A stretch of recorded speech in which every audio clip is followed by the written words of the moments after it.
Unlike my other videos, I will not be covering any individual characters, but instead we'll be covering the mechanics of the game itself, talking about a few card layouts, tile rulings, and touch on a few generally accepted and noticed playstyles when found in testing. First, let's cover the game's core gameplay loop. Whenever a game begins, both players begin the draft by banning one character each. The ordering of this ban may be decided by a game of rock, paper, scissors, a dice roll, or any other fair way of deciding turn order. Once banning has finished, then you move on to the main draft.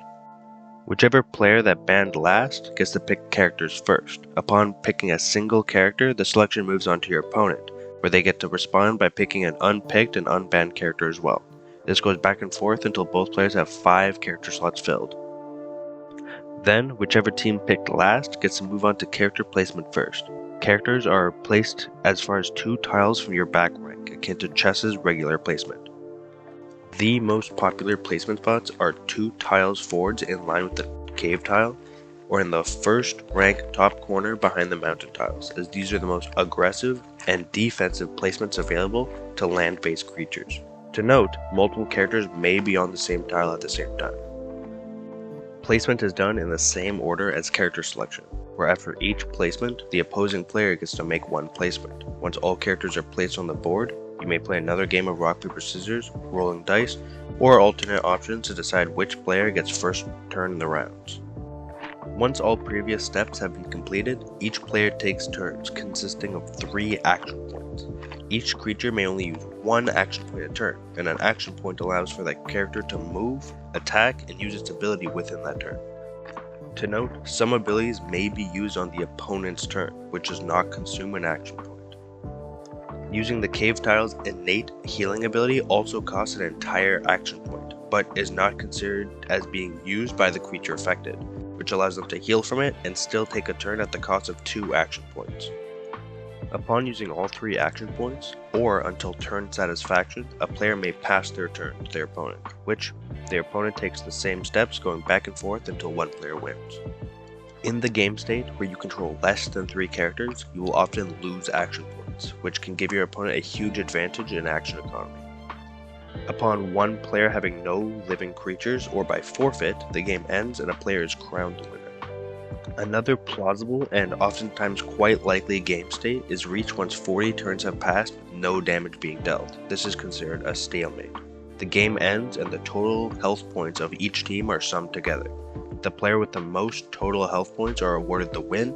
If the health totals are equal, the game ends in a draw. The central gameplay loop and core to the game's skill ceiling are all based around the tiles of the game, which are divided into land, forest, mountain, water, semi-tiles, and the singular cave tile. Land and water tiles function very similarly, as they are the basic tiles for their respective creature types. Characters with a tail symbol, which symbolizes swimming speed, may travel on water tiles without any drawbacks, and the same with the foot symbol for the land tiles. Semi-tiles are tiles with line drawn across them and outline the shore in the game.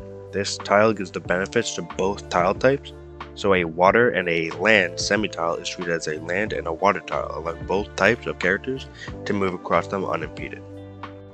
The forest tile is a land tile adjacent, and is treated exactly like a land tile with one ruling difference. Flying characters with a wing symbol are unable to attack or use their ability on creatures residing in the forest tile, though this ruling is still being workshopped as it causes a lot of stalemated endgames. Mountain tiles are treated as functionally void tiles, as no creature may enter that tile unless you have a flying speed, but even with a flying speed, no creature can end their turn on a mountain tile, or else the game has entered an illegal game state and the character's turn is reset. The cave tile is the most interesting tile, as it sits in the center of the board and is the only one of its kind. The cave tile is treated as a land and a water tile, and has innate active ability which can be activated at the cost of 1 action point and a non-heavy character being on that tile. That character is then healed 10 HP, which cannot exceed their maximum health points, and removes all bleed counters from that character, as well as extending the duration of venom counters by 20. Each character may use the cave 1 time, and each team may use it up to 3 times, so due to the low natural healing present in the game, playing around this resource point can be quite vital to success. Key point: Heavy characters may be on the cave tile but cannot use its healing ability. The heavy trait is marked by a KG symbol by the image of the card, and the heavy trait, beyond affecting the interaction with the cave, also interacts with certain abilities, such as the majority of grapple effects like Quetzalcoatlus' Lift or Spinosaurus' Drag cannot move heavy characters. But what if you want your T-Rex to go into a water tile? Well, land creatures can go into full water tiles, and the same is true for water characters going into land tiles, but at a penalty. Creatures who go into tiles they're not meant to be on, with the exception of the mountain, which is always off limits, require 2 movement to move off of said tiles, meaning a 2-speed land character may step onto a water tile, but with only 1 speed remaining could not step off of the tile. This is a commonly used check to certain wind conditions, by using Mosasaurus' crippling bite attack, which half speed, to leave a land creature on the water tile unable to get off. Which, if a creature stays on a tile they're not meant to be on for 3 turns, that creature drowns or dries up, and goes to 0 hit points instantly. This works the same with water creatures on land. Creatures with flying speed may go across all tile types unimpeded with no risk of drowning. These interactions need to be kept in mind while drafting your team, playing around your preferred win condition, bringing tech picks for your opponent's team, and having your matchups understood. The core team styles are Double Hunger Offense, Funnel, Beatdown, Water, Bleed Stack, Combo, and Tank Stall, in order of importance of offensive and defensive pressure. All of these team styles will get more in-depth videos of their own, going over all alternate forms, interplay styles, and matchup spreads. But, to short form it, Double Hunger Offense is built around full tilt offense. Your team, as the name explains, runs 2 hunger characters, and oftentimes a dodo bird to help offset the hunger ticking down.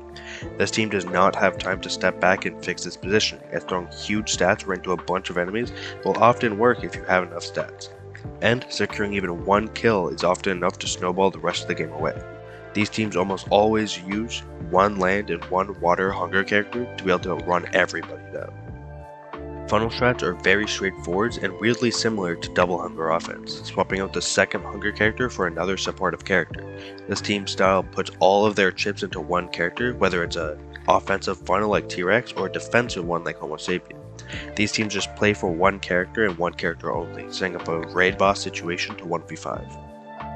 Beatdown is the most generic team style out there. It doesn't play around any central gimmick or linear game plan, it just tries to fill the team with generically good standalone characters, and often stat check your opponent down.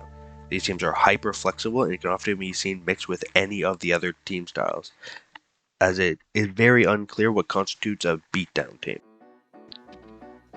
Water teams are the most dynamic teams and often result in the most blowouts. In draft, being able to pivot into several sub-styles such as Double Hunger or Bleed Stack and having a downright oppressive matchup into several characters.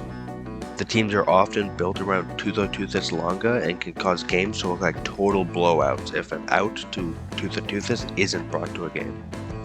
Bleed Stack is a personal favorite and a very technical control team, being the premier debuff stacking team style and having possibly the highest skill ceiling in the game. The team has a very high return rate for outpositioning, but struggles against raw stats in exchange for synergy. Combo is more or less a long forgotten playstyle, but circulates around using forced movement characters and very high damage characters, or the environment, to score fast kills and hopefully game-winning numbers advantage, or necessary picks on win condition. Common combos are like Quetzalcoatlus and Sabertooth, with Bronto and Mosasaurus being a popular option versus heavier teams. Combo, as the game progressed, has moved into a more duo engine style instead of a full send play style, but is still available as a water subtype with Toothless Longa. And Tank Stack, or Stall, is the last and least eventful team style, stacking defensive qualities together to try to out-sustain possible counters, making suboptimal trades to get into a position where the opponent either is out of gas or doesn't have the required tools to deal with the remainder of the tanks. Common ways this team is seen winning is either with Triceratops, which with his bulwark ability is immune to chip damage, allowing him to get into a position where he cannot take damage for the rest of the game, or Ankylosaurus, who with his high built-in defense and his retaliation damage, allows him to win any 1v1 duel in the whole game. Another option for more stally teams is Elasmosaurus, who with his natural healing while in the water, leaves him in situations where he can win through stalemates automatically if they do not have a Brontosaurus on their team. or another water character to hunt him down early, which is much less common in non-water based teams.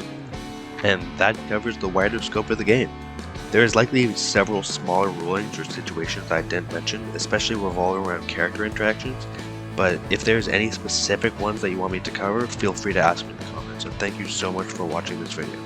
I know this is a slightly different style of video compared to my other ones that I use, but if you like this style, don't forget to like and subscribe, and I'll see you next time.